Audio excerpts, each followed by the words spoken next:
Assalamualaikum warahmatullahi wabarakatuh. Ketemu lagi di channel saya. Kali ini saya akan membahas tentang unboxing dan mungkin sedikit review.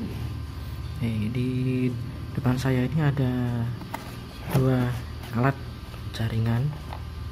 Yang pertama ini ada Totolink N200RE.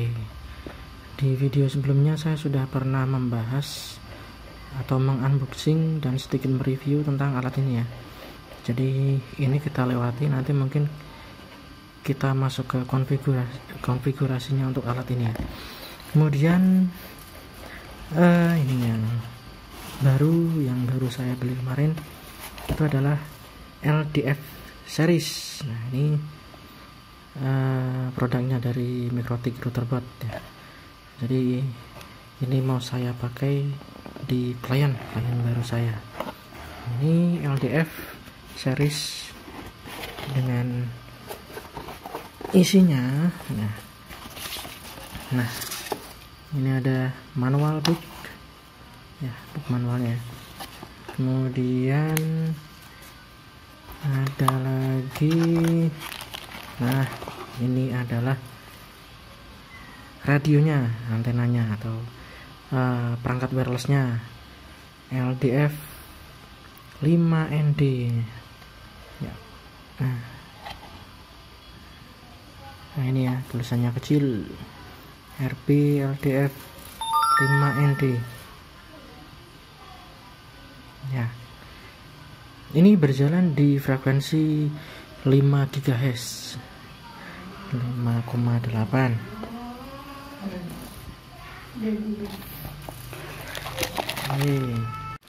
Kemudian ini ada PoE injektor ya, power plus data. Nah, ini untuk powernya dan data. Kemudian masih ada lagi ya. Nah ini adalah power adaptornya. Ini power adaptor.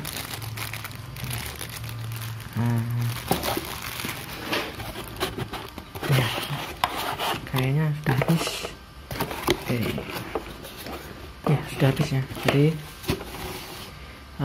nanti kita akan mencoba mengkonfigurasi atau men-setting ini ya. LDF 5ND ini barangnya mungil tapi kemampuannya sangat powerful. Ini kalau misalkan dikombinasikan dengan parabolik atau parabola ya, matrix misalkan, itu power antenanya lebih besar. Kalau secara teori power antenanya lebih besar.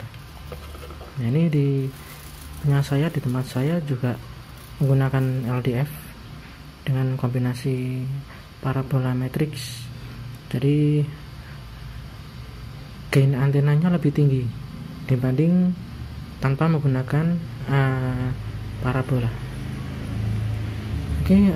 Setelah ini kita akan mencoba untuk mengkonfigurasi LDF-nya. Nah, di sini saya sudah menyiapkan laptop juga ya. Jadi setelah ini kita akan membahas tentang konfigurasinya. Nah, kali ini kita akan mengkonfigurasi. Di sini saya sudah menyalakan LDF-nya.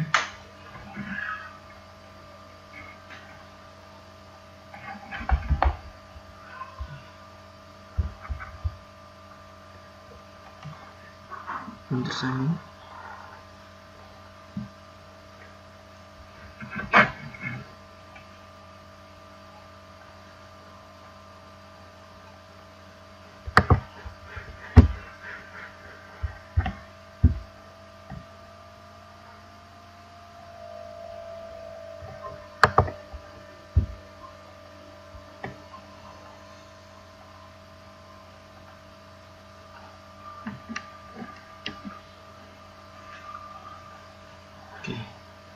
Nah, sudah tersambung.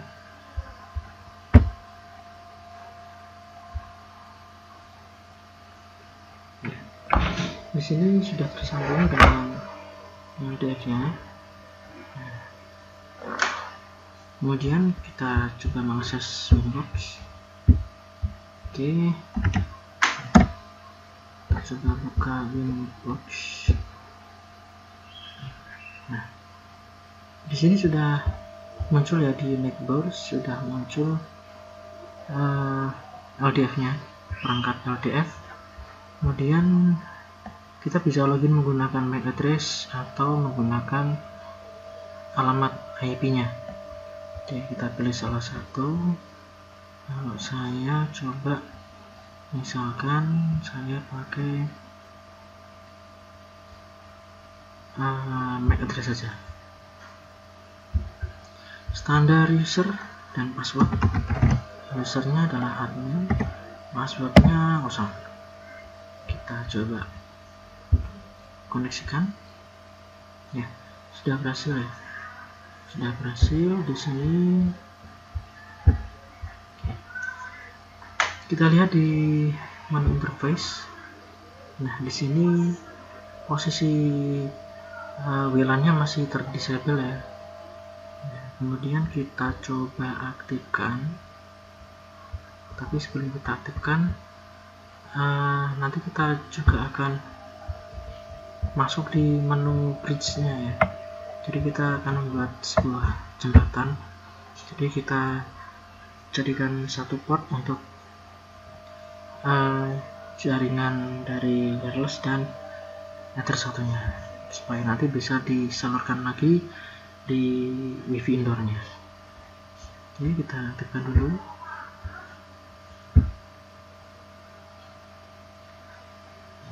Setelah aktif, kita bikin sebuah jembatan, kita bikin sebuah bridge. Kita bikin misalnya namanya adalah bridge 1 gitu aja. Saya apply, kemudian oke. Setelah itu saya tambahkan portnya. Di sini yang saya masukkan adalah port dari WLAN 1 dan Ether 1.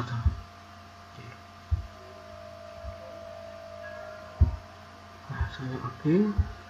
Kemudian saya tambahkan lagi, yaitu Ether 1.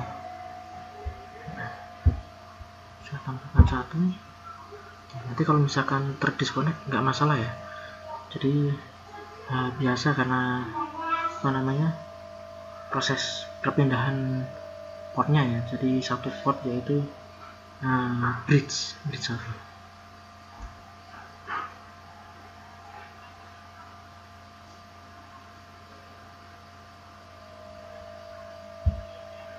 Nah, kita login kembali. Nah, ini sudah tersambung ya. Jadi WLAN 1 dengan Ether 1 sudah terkoneksi. Selanjutnya kita masuk di menu wireless.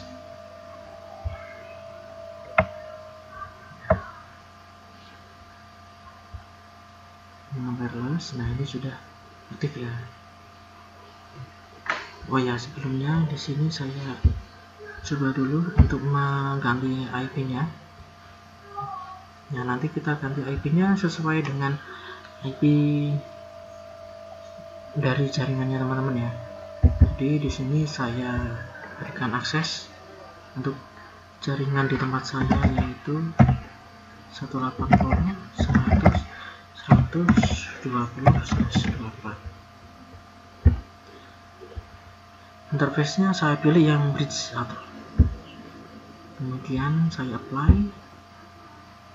Oke. Kemudian saya oke. Kemudian untuk routes-nya, di sini saya berikan sebuah gateway ya.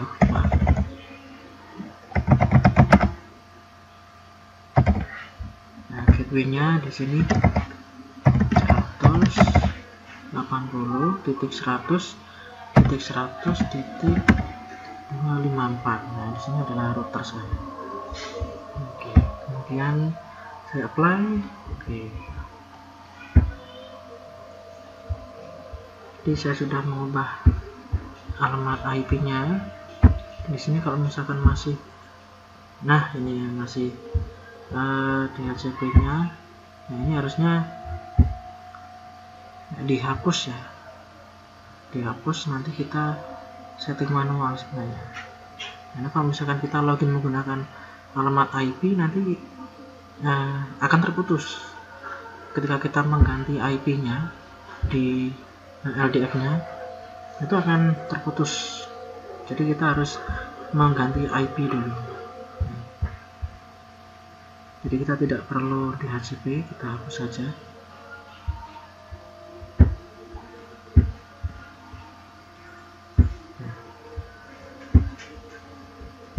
Kemudian IP poolnya kita hapus. Jadi ini posisi tidak saya reset ya, karena tadi juga tidak muncul minta di reset configuration, jadi saya juga langsung saja daripada nanti menunggu proses. Kemudian IP poolnya kita hapus, DHCP-nya kita hapus. Jadi posisi LDF-nya tidak bisa melakukan broadcast IP ya, atau pemberian DHCP ke klien. Ini sudah. Oke, kemudian kita buka di wireless table ini ya. Jadi kita buka VLAN satunya, kita masuk ke tab wireless. Nah ini posisinya adalah station, kita ubah ke station bridge, supaya nanti datanya mengalir ke wireless indoornya. Station bridge, di sini ada beberapa, kita pilihnya yang station bridge saja.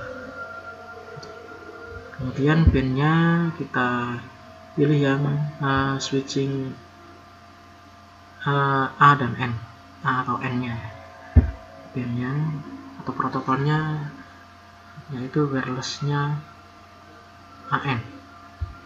Channelnya kita pilih yang 20 MHz ya, sesuai standar saja ya. Nah di sini kita pilih frekuensi mode. Nah ini sudah regulatory domain. Nah kita coba advance ya, biar menunya lebih kelihatan. Nah ini SSID nya nanti kita scan aja. Kemudian radio name-nya di sini kita kasih nama LDF.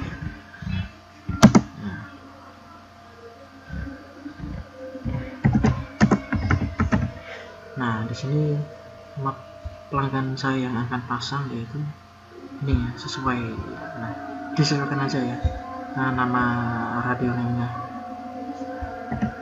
Kemudian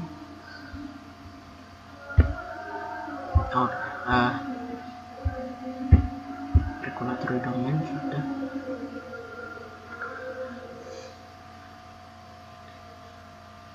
Kita apply dulu. Kita apply. Nah, kemudian kita ganti, kita berikan password di security profile di wireless table ini ya.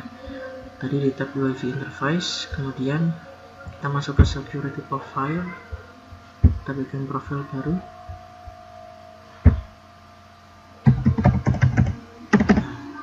Profilnya disesuaikan dengan perangkat pemancarnya dari wirelessnya ya. Kalau pemancar wireless punya saya berikan password, jadi supaya tidak sembarang orang bisa mengakses ya, karena ini bukan untuk voucher, wifi voucher ya. Jadi untuk PTMP, point to multi point. Jadi saya di sini menggunakan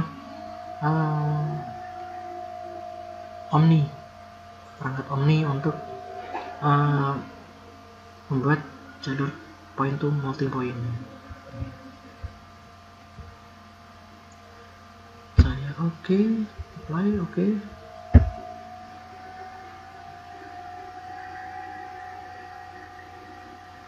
Nah ya, router portnya seperti biasa ya. lakukan disconnect terlebih dahulu.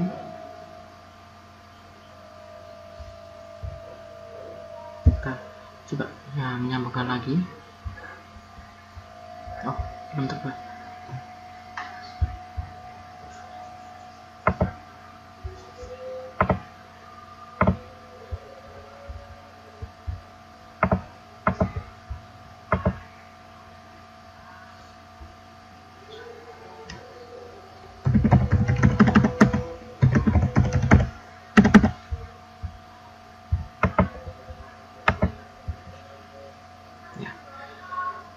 Tadi sempat terputus karena kelemahan dari login menggunakan MAC address itu ada jeda waktunya ya, nggak terlalu lama, jadi sedikit tidak stabil. Kalau menggunakan alamat IP lebih stabil, cuman tadi ya seperti yang saya bilang tadi, kalau dia CP-nya dihapus atau alamat IP-nya diganti, nanti akan terdisconnect. Tapi karena saya menggunakan loginnya menggunakan MAC address, jadi tidak terdisconnect, cuman disconnectnya kalau misalkan jeda waktunya sudah habis. Oke, kemudian kita masuk ke tab interface-nya wireless ini ya. Kita coba scan.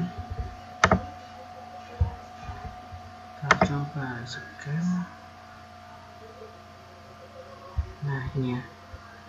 Nah ini sudah terdeteksi. Nah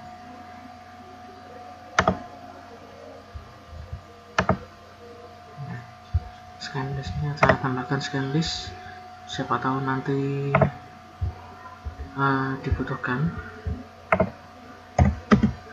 untuk perubahan channel ya, karena penggunaan frekuensi 5,8 saat ini sudah semakin banyak ya. Jadi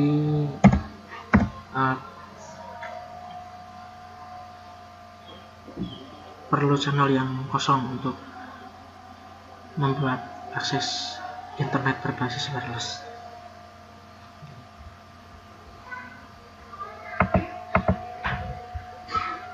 Saya simpan, saya apply.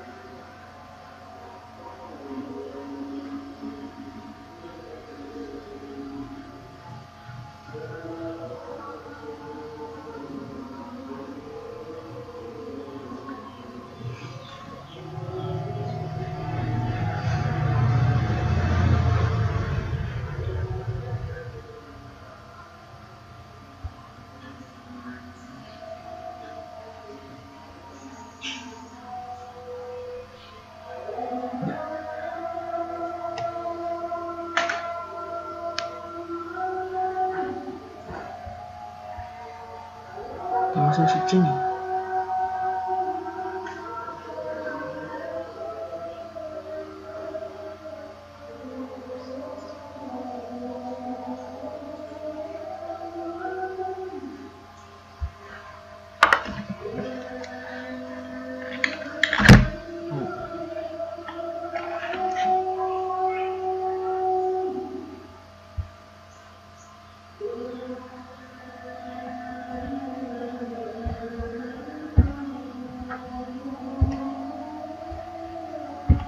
Oh ya, maaf, profil satunya masih belum terpilih ya. Coba play ya. Nah sudah tersambung. Oke. Jadi di sini tadi kekurangannya atau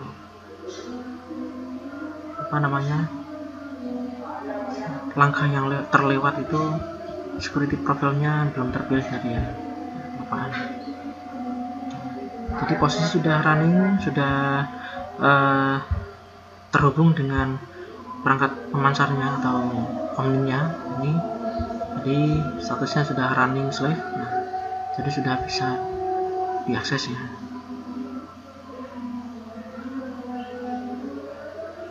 Nah, kita coba di sini. Nah, di sini oh ya, untuk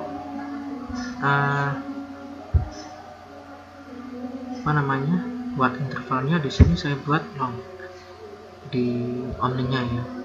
Jadi walaupun troponya nanti turun, tapi cukup membantu untuk menjaga kestabilan ya. Jadi lebih stabil untuk saya lupa. Nah, untuk latensinya itu sedikit lebih stabil, sampai lupa. Latensinya lebih stabil, walaupun mungkin latensinya mungkin ya karena namanya wireless ya, jadi mungkin tetap tidak bisa stabil seperti jaringan kabel ya, tapi kalau tidak buat interval di sini saya ganti menjadi long ya, supaya collision datanya lebih berkurang, jadi tidak sering. Kalau di wiki mikrotiknya kurang lebih seperti itu, yang saya baca kurang lebih seperti itu. Jadi saya mencoba untuk memilih yang ini, yang long. Tapi efeknya atau kekurangannya yaitu throughputnya turunnya lebih dari 30% kalau nggak salah ya. Tapi selama ini saya coba cukup stabil, untuk apalagi untuk game ya, yang pingnya pasti kelihatan kalau misalkan koneksinya ada gangguan ya, pasti akan turun kualitas jaringannya, atau latensinya akan naik, kualitas jaringannya akan turun. Tapi quad interval di sini cukup membantu saya, kalau menurut saya seperti itu. Kemudian saya apply, terputus lagi ya, sambil nanti menunggu. Oke, sudah running. Oh ya, nah ini sudah muncul.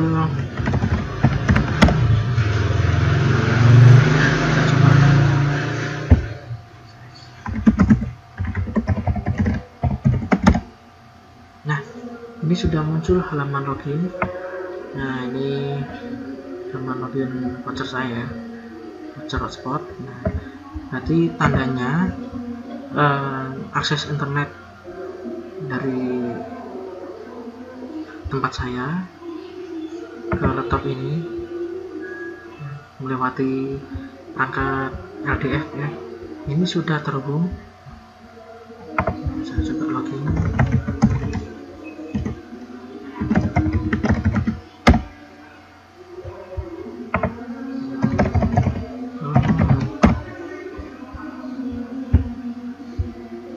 Ya, sudah terhubung di sini. Nah, internet saya sudah terhubung.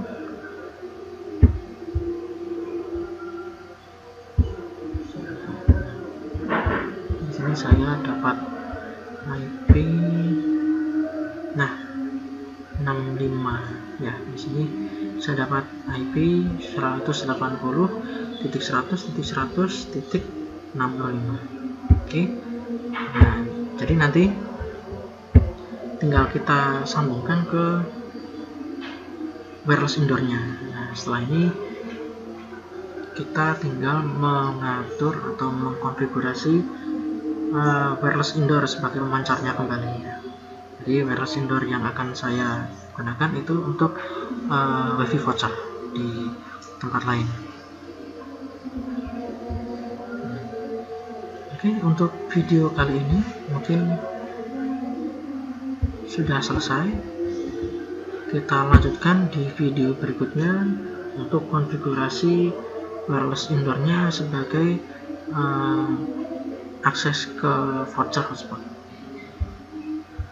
Demikian dan sampai jumpa.